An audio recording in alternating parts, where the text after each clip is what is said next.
తీసుకొని మనం బియ్యం డీలర్షిప్లు లేకుంటే గ్రామ ఇవన్నీ తీసుకుంటే ఎంత తప్పండి.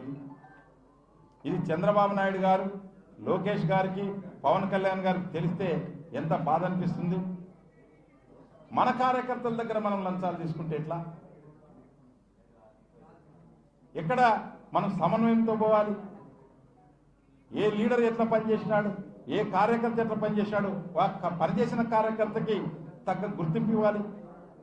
జైల్లో పోయినోడు, రోడ్ల మీద ఉర్లాడినోడు, ఆర్థికంగా నష్టపోయినోడు, ఆన్యం ఉన్నాడు, నిన్నమన్న వచ్చినోడు వైసీపోడు ఏదో లట్టంగా వేసుకొని పోతే నాయుడు గారు ఒక ఎంపీటీసీని చంద్రబాబు నాయుడు గారు కురవ సమాజానికి తీసుకొస్తే బ్రహ్మాండంగా కర్నూలు ప్రజలు ఎంపీకి గెలిపించారు. ఏమి ఎంపీకి గెలిపించారు. ఆయన వాళ్ళ సామాజికానికి తెలుగుదేశం పార్టీలో ఉండి సర్పంచులు ఎంపీటీసీలు గెలిచిన ఆ ఊర్లో ఒక పని చేసే దాని పేరు ఏమంటారు, అది ఇస్తే ఎంపీ ఎవరు ఇచ్చేదానికి? ఇంక ఎవరా ఓడిపోయిన మీరు ఎంపీని